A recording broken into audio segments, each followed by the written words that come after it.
Hey everybody, welcome to Wednesday's video for the Midwest Cubers. As you know, I'm Jack the Cuber. Today we're going to do something a little interesting. I find this more interesting than not. It's basically your cubing style, and your cubing style basically defines what cubes you like to use. For example, um, accurate turners like the type A cubes, but sloppy turners might like more of a like a Guhan that reverse corner cuts like crazy. So we're going to go through my cubing party. Now, I would like to call myself an accurate turner, but also a very quick turner. So we're going to go through cubes I use 2 through 5 in miscellaneous puzzles. So first off, I use this Landland 2x2. I've used this for about 6 months, I'd say. Yeah, it's a pretty good cube. I can't solve it that quick right now because I'm looking through the camera to solve it, but yeah, I average about 4 seconds in this cube, and I really enjoy the 2x2 puzzle in general. Alright, for 3x3 speed solving, I like to use this type A5. It might as well be called the High-On memory, though, because I did the High-On mod onto it. And if you're confused to what the High-On mod is, when you first get a type A5, they have very, very angular corners. But as you, my camera's not of the best quality, but if it picks it up, I rounded the corners off to make them a little bit smoother, which is nice to it. I've used the A5 or the High-On, whatever you want to call it. I've used it for about 2 months now, so I highly enjoy the cube.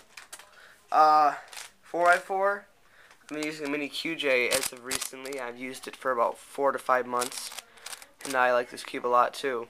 I started using it pretty much the day I got it, and I really enjoyed mini QJ. I average anywhere from minute 40 to minute 50, so I enjoy 4x4, but I am not very talented at it.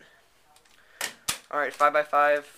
As of recently, this would be a no-brainer, but I do use a V-Cube, just like pretty much everybody else does, except for the new YJs have come on the market as of recently, and I might try one because they're a lot cheaper than V-Cubes, and they're basically a V-Cube clone, but yeah, I'm still debating.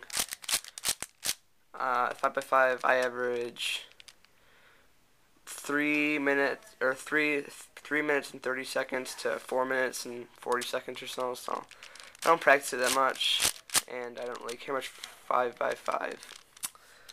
Oh, I've been using this 5x5 for 6 months or so, but I don't practice 5x5. Alright, now on to miscellaneous puzzles. I would show you my square one, but it's in my dad's car. For square one, I do like to use MF8. It's pretty much what everybody uses. I'm not sure if there's any different kinds at all. I average about minute 30-ish on it. So, yeah, we'll do Megaminx. I'm terrible at Megaminx. Just if you want to check, I won't even say I'm so bad at it. But I like to use the Mefferts Megaminx. It's the best kind of Megaminx, but mine isn't really that good. Like, it needs some sanding, because you can see like the layers like to come out of the laminate a lot. And I don't really care much for Megaminx, but yeah, I've been using it for about 7 months. And as you can see, I did barely even solve it, because look at those tiles. They're so really nice. Yeah, one hand, I like to use a type F2.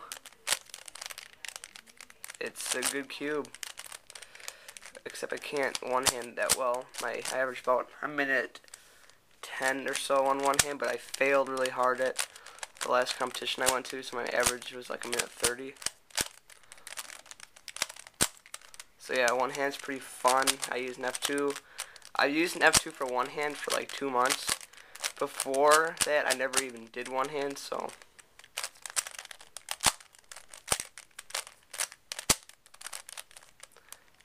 yay. I don't actually have a Magic, but if I ever did, I just use a store-bought. I don't see much differences in them. And to practice algorithms, this is not what many people do, but I have an algorithm cube I like to practice on. This is just a store-bought, and I like it because it's really nice and has really thick sound. And if you can master, it's not that hard to turn, but it doesn't rotate, or not rotate. It doesn't. What's the word? I'm not sure, but it doesn't move into turns that well. Like, it doesn't, yeah, it doesn't work that well. Like, it doesn't, can't think of the right word, but it doesn't switch moves too well. Like, it doesn't cut corners, or I guess that was a word. But I like to practice Alex on this, and if I master on this cube, I'm sure I can master it on my A5 without much issue. So yeah, in the comments below, I'd like you to either that or post a video response to this video saying what cubes you use, how long you use them, what you average, or if you don't have a camera, you could just post in the comments below what cubes you use and your cubing style.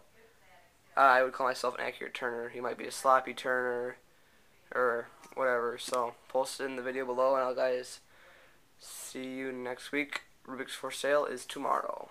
Yeah, I forgot to mention Pyraminx. I use the Smefferts Pyraminx. I've used it for about 6 or 7 months. I averaged about 15 on it, but officially I averaged 10, but that was ridiculous. It's Smefferts. It has a pretty basic color scheme. And yeah, I like Pyraminx, but I don't know how I got good at it officially. So yeah, now this concludes the video, and Rubik's for sale is tomorrow.